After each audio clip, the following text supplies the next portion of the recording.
Assalamualaikum warahmatullahi wabarakatuh, sahabat media komplit dimanapun Anda berada. Semoga kita semua selalu dalam lindungan Tuhan Yang Maha Kuasa. Nah, sahabat semua, rapat revisi Undang-Undang TNI sudah ketok palu di sidang paripurna DPR RI. Seperti yang kita saksikan bersama-sama bahwa saat rapat ini masih berjalan, banyak aktivis yang melakukan demonstrasi menolak revisi Undang-Undang TNI ini karena mereka beranggapan ini bakalan kembali menjadikan dui fungsi ABRI seperti yang terjadi pada masa Orde Baru. Namun setelah revisi Undang-Undang TNI selesai di DPR, kekhawatiran pihak-pihak tersebut sama sekali tidaklah terbukti.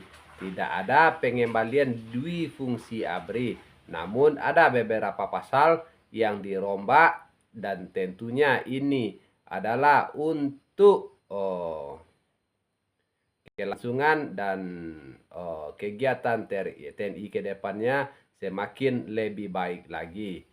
Nah, sahabat semua, kita sudah menyiapkan sebuah artikel yang berjudul TNI janji penempatan prajurit di jabatan sipil diatur ketat, jamin tidak ada dui fungsi.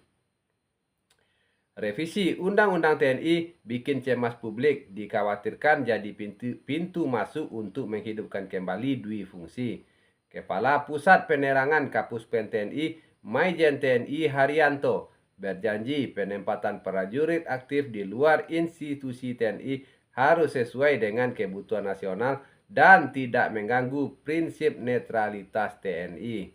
Penempatan prajurit aktif di luar institusi TNI akan diatur dengan ketat agar tetap sejalan dengan kepentingan nasional dan tidak menimbulkan tumpang tindih kewenangan, kata Haryanto dalam keterangannya yang diterima di Jakarta Minggu 16 Maret 2025.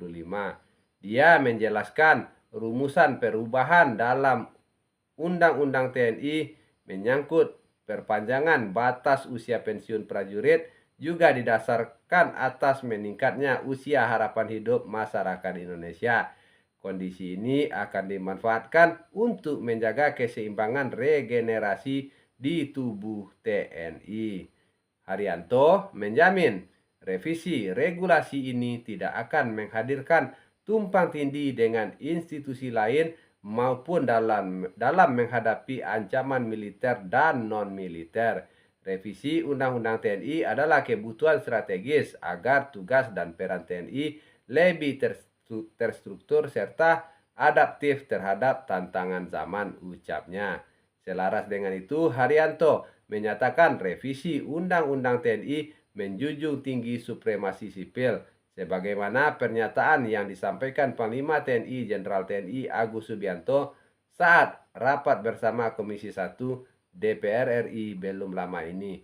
Dia meminta masyarakat untuk tidak mudah terprovokasi oleh berita yang syarat kebencian dan fitnah terkait pembahasan RUU TNI.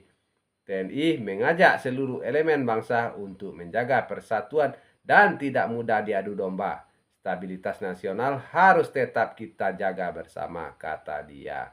Nah, sahabat semua, jadi revisi Undang-Undang TNI ini adalah kebutuhan untuk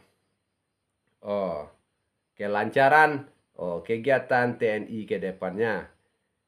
Ini artinya revisi Undang-Undang TNI menjunjung tinggi supremasi sipil, sebagaimana yang selama ini ditakutkan oleh aktivis-aktivis yang mengkhawatirkan dengan revisi Undang-Undang TNI akan kembali di fungsi ABRI seperti masa Orde Baru.